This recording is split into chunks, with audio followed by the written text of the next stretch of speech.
بسم الله الرحمن الرحیم.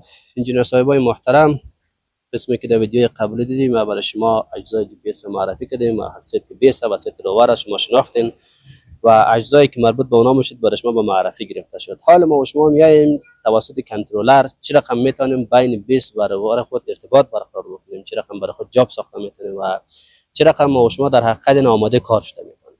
به خاطر از اینکه ما و شما از جی پی اس کامناو به نام پروداکت از یا خود نام از تولیدات به نام ساینوج نسیسیات میشه استفاده کرده بتونید. انجینر صاحبای محترم، ما و شما از ضرورت به اپلیکیشن داریم و یه اپلیکیشن به نام سروی ماستر یاد میشه.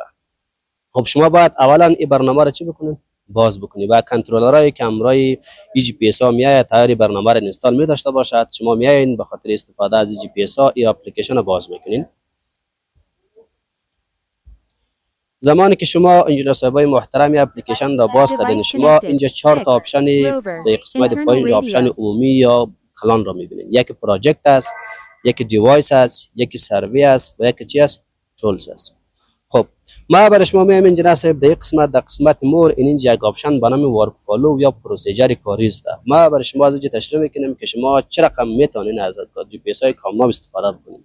شما در قسمت ورک فالو که میاید انجینر صاحب پروسیجر کاری رو برای ما معرفی کرده. اینجا گفته شما اول باید پروژکت بسازین، بعد از اینکه پروژکت ساختین کانکشن بکنین، به این معنی بیس روور خود با هم وصل بکنین. بعد از این ورک مود رو بسازین یا ما فرکانسی های رادیویی رو مود بسازیم. بعد از میتونیم ما شما کار خود آغاز بکنیم یا شروع بکنیم. این مراحل ما برای شما از 0 تا 100 کار میکنیم ان شاء الله. خب انجینر صاحبای محترم، اولین آپشن که شما در قسمت زیر صفحه میبینید آپشن چی است؟ پروژکت است. پروژکت در حقیقت امو جاب یا فولدر کاری ما شما رو میگه که دیتای ما شما دو چی میشه؟ ذخیره میشه. به خاطر ساختن یک پروژه استاندارد، پروژه معیاری، شما بالای پروژکت کلیک میکنید. یا صاحب اینجا کلیک کردین، اینجا لیستی از پروژه نشان داده میشه که از قبل ساخته شده و دو دیتا گرفته شده. فرض مثال فعلا به حیث کرنت یک جاب به نام وایس است. ما اگر فعلا دیتا میگیریم یا نقاط را ثبت میکنیم در جاب ذخیره میشه. اگر شما فرض مثال میخوای اینی جاب منور ولی کرنت شه و شروع انتخاب میکنین، وقتی سرش کلیک میکنین 4 تا آپشن میاد. یکی اوپن است، یکی شیر است، یکی آپلود است و یکی دیلیت است. اگر خواسته باشین همین جاب منور به حیث جاب کرنت انتخاب شه شما بالای اوپن کلیک میکنید. اگر خواسته باشی این جاب را به اشتراک بگذاره به طریق شما بالای شیر کلیک میکنید. و اگر خواسته باشین به شکل آنلاین شما اکانت داشته باشه و آپلود بکنید بالای از رنگ آبی کلیک میکنین. و اگر خواسته باشین دیلیت بکنین بالای از رنگ سرخ یا علامت سطح زباله که شما کلیک میکنین. خب ما میخوایم که همین جاب به حیث جاب کرنت شه شما اوپن بزنید. ببینید در قسمت سر صفحه اول برای ما شما جاب کرنت منور ویلیج کلبر شماره 1 شد. خب و اگر میخواین جدید جاب بسازین شما بالای جاب کلیک میکنید. در پایین صفحه اینجا یک گزینه به نام نیو است. بالای نیو شما کلیک میکنین. اینجا کلیک کردین میگه نام پروژکت یا جاب شما چی باشه. شما نظر به ضرورت تا نظر به نام پروژه یا نام خودتان، نام پروژه هر چیز خواسته باشین شما اد کرده میتونید. مثلا ما برای نام میتونم به عنوان فرض مثال دایکندی رود به نام دایکندی رود. فرض مثلا ما با دایکندی سروی توپوگرافی انجام میتونم نام پروژه خود دایکندی رود میمونه. یعنی چه پایین ببینید یک آپشن به نام اگزیستینگ پروژکت است. فعلا تیک از آف است. این اگر شما آن بکنید باز هم لیست از پروژه قبلی نشان داده میشه که هر یک شما خواسته باشین استفاده بکنین. مثلا انجینر فایق میخواد استفاده بکنید فقط اوکی بکنید. اینم جاب باعث جاب کران انتخاب میشه. شما روی دیتا گرفته میتونید و کار کرده میتونید.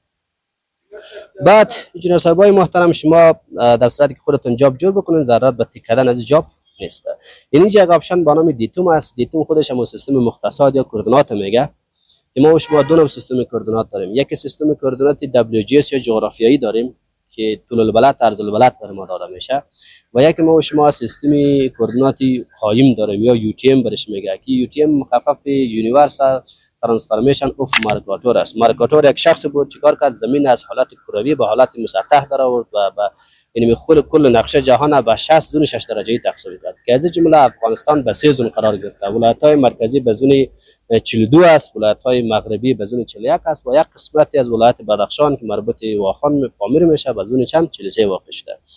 خب این بعداً براتون کار میکنیم. بعد از این پایین تر اینجا ما شما یک چیز به نام کد لیست داریم.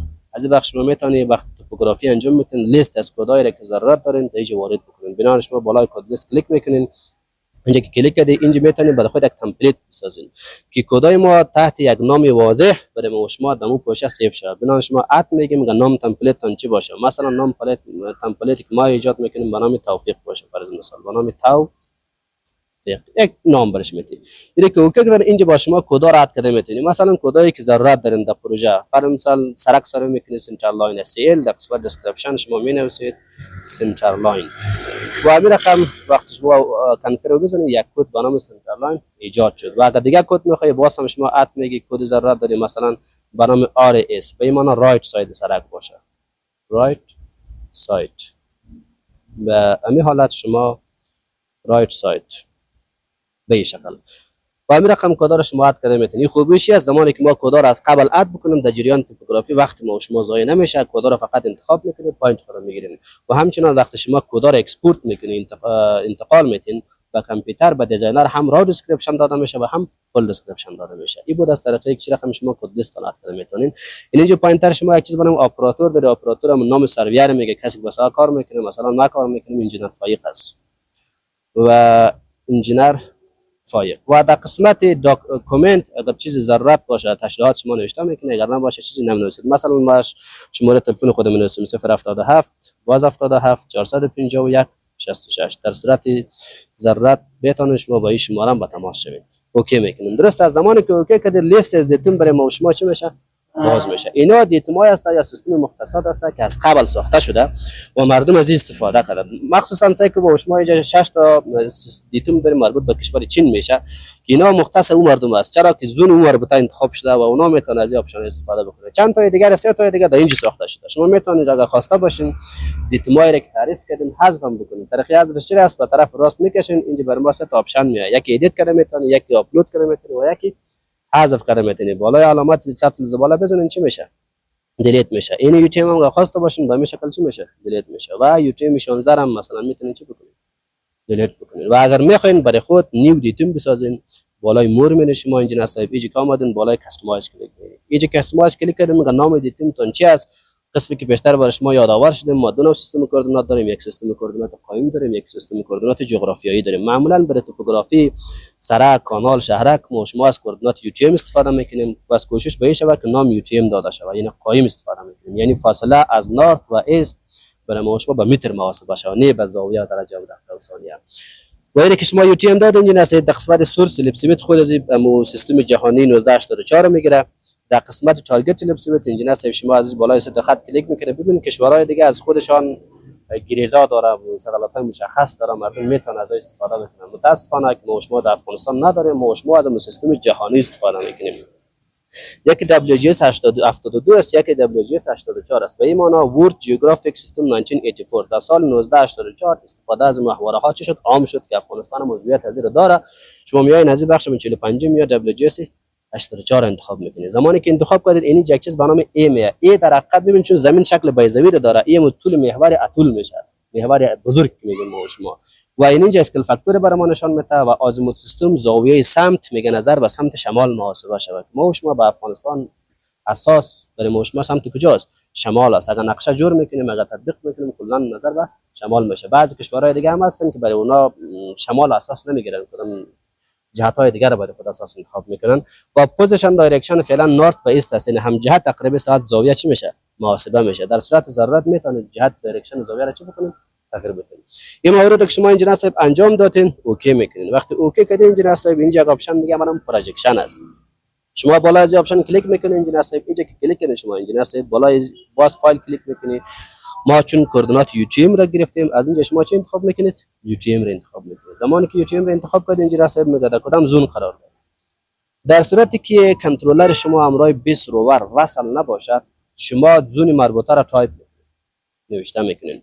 اما اگر در یک ساحه کار میکنین که نمیفهمید زون 41 است یا 42 است، وسواس است، دو تا شما میتونید از گیت استفاده بکنید. و طریقه چی است که اول کنترلر یا همراه بیس یا همراه روور وصل شود که خود ریسیور نظر به سطح زون تشخیص بده. بنابراین شما در قسمت گیت میزنید ببینید تشخیص داد که ما در زون چند هستیم؟ 42 هستیم. 42 نورت، چرا خود افغانستان در نیمکره شمالی واقع شده. همین خط استوا زمین به دو نیمکره شمالی و جنوبی تقسیم کرده که افغانستان در نیمکره شمالی واقع شده و این یک چیز به نام پروژکت هایت دارین شما. پروژکت هایت فعلا صفر است. تمام متا که می جی پی اس یا ریسیور ارتفاع از سطح صفری به هر محاسبه میکنه. در صورت ضرورت شما میتونید اینجا اعداد بتین، اگر مثبت بدین به مقدار بالا، اگر منفی به مقدار پایینتر از سطح به هر محاسبه میشه. بنابراین شما رو اوکی میکنید. وقتی اوکی کردین انجینیر صاحبای محترم، این جکشن آپشن دیگه شما دارید. یک 7 پارامتر است، 7 تا مشخصه است. خب این 7 مشخصه کدام مشخصه است؟ شما اگر داخل از آپشن برین انجینیر صاحب و این تیک از آن بکنین، یک خطا نظر به محور x است، یکی خطا نظر به محور y است، خطا نظر به محور z است، زاویه چرخش نظر به محور x است، زاویه چرخش نظر به محور y است و زاویه چرخش نظر به محور z است و یک دیگه پی پی یا تغییرات اتمسفر است. این خطا زمانی برای ما نشان داده میشه که شما کالیبریشن انجام داده باشید. سایت کالیبریشن زمان انجام میشه که ساحه امورای توتال استیشن سروی توپوگرافی شده باشد و ما بخوایم رو با جی پی اس تطبیق بکنیم. طبعا وقتی شما کالیبریشن انجام میتین بین کوردینات توتال و جی پی اس تفاوت است و اون مقدار خطا برای ما اینجا چی میشه؟ شو میشه، نشان داده میشه. فعلا به خاطر که ما شما کالیبریشن انجام ندادیم این چیز برای ما نشان داده نمیشه و این موضوع ما کالیبریشن در درس‌های بعدی برای شما باز کار میکنیم. بنابراین تکش دوباره آف میکنیم و اوکی میکنیم. از این پایین تر انجینیر صاحب یک که برای ما شما اچ آر ام اس است، یک وی آر ام اس است. این آپشن انجینیر صاحب یعنی هوریزونتال اکورسی و ورتیکال اکورسی، یعنی خطای افقی و خطای عمودی رو برای ما نشون میده. اینجا انجینیر صاحب این زمانی است که شما گرید شیفت انجام داده باشید. باز هم در صورتی که کالیبریشن انجام داده باشید مقدار خطا برای ما نشان داده میشه، در صورتی که نداده باشید برای ما نشان داده نمیشه. این در صورت است که شما گرید شیفت انجام داده باشید و ورتیکال آر ام اس شامل اینه که پس و اینجا یک چیز به نام جیویت مدل دارین شما. این باید یوز شود. چرا؟ فعلا خود جی پی اس زمین بیضوی تصور میکنه و فاصله را بر روی یک سطح کروی اندازه میکنه. به خاطر که ما شما اندازه‌گیری‌های ما شما بر روی سطح مسطح است، برای خاطر شما باید جوید چی بکنین؟ آن بکنین. به خاطر که جوید آن بکنین شما بالا از کلیک میکنید، یعنی تیک از آف است آن میکنید، بالای فایل میره اینجا کام بدین شما این فایل جوید مدل برای ما کمپانی تغییر داده شما انتخاب میکنین. وقتی انتخاب کردید اوکی میکنین. زمان اوکی کردین باز اوکی میکنین. و این یک چیز به نام گرید کرکشن است انجینیر صاحب. این گرید کرکشن کس مربوط افغانستان نمیشه. این یک چند کشور محدود کار میکنه مثل بلژیم، یونان، کشور است. اونجا گرید شدگی است. ببین اگر شما در قسمت برین اینجا لیست فقط کجا را گریس و بلژیم برای ما نشان داده. این ما شما در افغانستان مرحله پیش میره اما اپلای نمیشه، تطبیق نمیشه. این مراحلی که انجینیر صاحب شما انجام دادین اوکی میکنین. وقتی اوکی کردین اینجا یک دیتون به نام یو تی ام ساخته شد. این رو شما انتخاب میکنین بعد اوکی میکنین. زمانی که اوکی کردین انجینیر صاحب باز یک دفعه اوکی میکنین. خب وقتی اوکی کردین انجینیر صاحبای محترم بعد از شما دوباره اوکی میکنین. ببینید آل یک جاب یا پوشه به نام تایکوندروت برای ما شما چی شد؟ ساخته شد. مرحله بعدی مرحله کرکشن برای شما در ویدیو دیگه ما ثبت